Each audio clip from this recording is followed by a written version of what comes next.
এবার কথা বলবো সাধারণ একটি মেয়ের আকাশ ছোঁয়া স্বপ্নের কথা। সাধারণ মেয়েটি চুঁচুড়ার ঈশিতা বিশ্বাস। স্বপ্ন খো খো বিশ্বকাপে দেশের জন্য সোনা জয়ের, আর তার জন্যই দিন রাত পরিশ্রম করে যাচ্ছেন চুঁচুড়ার এই মেয়ে। কোথাও সাউথ এশিয়ান গেমসে সোনার পদক, কোথাও আবার খেলো ইন্ডিয়ার স্বীকৃতি, কোথাও আবার রাখা রয়েছে জাতীয় এবং রাজ্য স্তরের নানা পুরস্কার।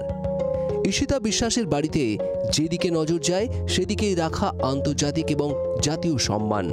এবার এক নতুন স্বপ্ন পূরণের লক্ষ্যে এগিয়ে যাচ্ছেন চুঁচুড়ার ঈশিতা। এই বাড়িতেই ঈশিতার বড় হওয়া।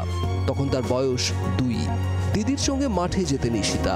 দিদি খো খো খেলতেন, ঈশিতা দেখতেন। সেই থেকেই খো খোতে ঈশিতার হাতে খড়ি। আমি প্রায় ছোটবেলায় মাঠে আসতাম, তো তখন খেলতাম না ঠিক, আমার দিদি খেলতো। তো আমি ক্লাস 2 থেকে আসছিলাম, ক্লাস 2 থেকে তারপরে প্র্যাকটিস স্টার্ট করি। তো মা নিয়ে আসতো, তো তখন থেকেই দিদিকে দেখে খেলা স্টার্ট করেছিলাম। তো এখন ক্লাস 3rd ইয়ার চলছে আমার, তো এখন অবধি সেই স্ট্রাগল করছি। আমি ভর্তি করেছিলাম মেজো মেয়ে গার্গী বিশ্বাস ওকে। তো ওকে নিয়ে যাই প্রথম মাঠে, ও তখন ক্লাস 7-এ পড়ে আর এ ক্লাস 2-এ পড়ে। দিয়ে ওখানে নিয়ে যাই, তখন ওকে ভর্তি করে, ও দুটো একটা সাব জুনিয়র খেলে। তখন ওই আমাদের যে স্যার, এবার কার কাছে রেখে যাবো বলে ওকে নিয়ে যেতাম, ওকে আমি মাঠে দিইনি।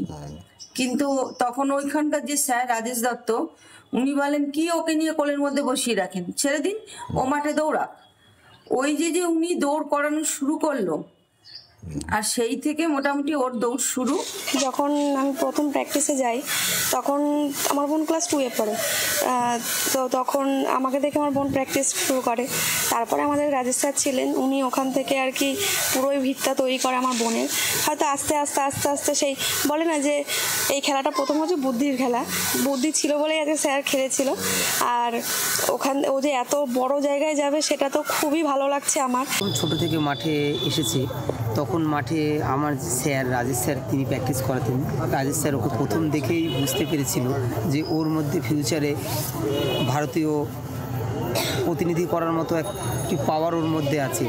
তখন থেকে রাজেশ স্যার ওকে গুরুত্ব দিত। তারপর থেকে আমি যখন সাব জুনিয়র টিম থেকে ওকে প্র্যাকটিস করাতে শুরু করি, তার মধ্যে ওর মধ্যে একটা আলাদা যে প্র্যাকটিসের মধ্যে ওর মধ্যে যে একটা স্পেশাল কিছু আছে সেটা আমরা সবসময় বুঝতে পেতাম। তারপর আর পিছনে ফিরে তাকাতে হয়নি ঈশিতাকে। নানা প্রতিযোগিতায় নিজের জাত চিনিয়েছেন।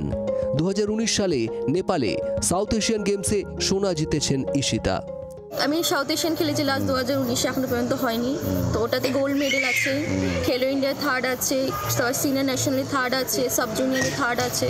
ও সাউথ এশিয়ানে খেলেছে, এইটা ওর দ্বিতীয় ডাক। প্রথমে তো ইন্ডিয়ার হয়ে খেলেছে, ও খেলো ইন্ডিয়া খেলেছে, আর এমনিও ইন্ডিয়ার হয়ে সাউথ এশিয়ান গেমস খেলেছে। তবে এবার লড়াই সেরার। জানুয়ারি মাসে দিল্লিতে খো খো বিশ্বকাপের আসর বসতে চলেছে। সারা বিশ্ব থেকে 26টি দল অংশ নেবে বিশ্বকাপে। ভারতীয় দলে ক্যাম্পে সুযোগ পেয়ে চুঁচুড়ার ঈশিতা এখন দিল্লিতে। তার প্রাথমিক লক্ষ্য চূড়ান্ত দলে জায়গা করে নেওয়া। দিল্লি যাওয়ার আগে কঠোর অনুশীলন করেছেন। বিশ্বকাপে ভারতকেই চ্যাম্পিয়ন দেখছেন ঈশিতা। এখন প্রস্তুতি অনেকদিন ধরে চলছিল, সকাল বিকাল দুবেলা প্র্যাকটিস করছিলাম, প্রপার ডায়েটে ছিলাম, জিমে ছিলাম। চ্যাম্পিয়ন ইন্ডিয়াই হবে বিশ্বকাপ। আমাদের তো গর্ব, একটা আমাদের পাড়ার মেয়ে একটা গেছে দিল্লি, আমরা খুবই আনন্দ। আমি চাই যে আমাদের সকলে এমনি পাড়ার মেয়েরা যদি এমনি খেলতে গেলে আমাদের পাড়ার একটা উন্নতি হবে, নাম হবে।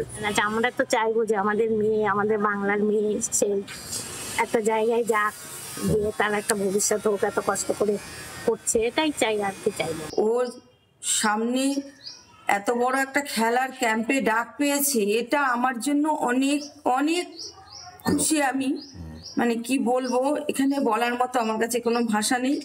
আশা রাখি ও যেন খেলে আসে, আমার এইটাই আশা। আজকে ওয়ার্ল্ড কাপে চান্স পেয়েছে, ও আরো ভালো জায়গায় যাক। একসময় খেলো ইন্ডিয়া থেকে 10,000 টাকা করে পেতেন ঈশিতা, কিন্তু এবছর মার্চ মাস থেকে তাও বন্ধ হয়ে গিয়েছে। বিশ্বকাপের পর আর্থিক সাহায্য শুরু হবে বলে আশাবাদী ঈশিতা।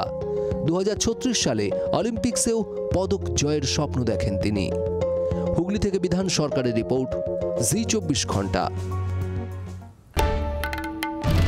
বাংলার আওয়াজ, বাঙালির আবেগ, জি24 ঘন্টা।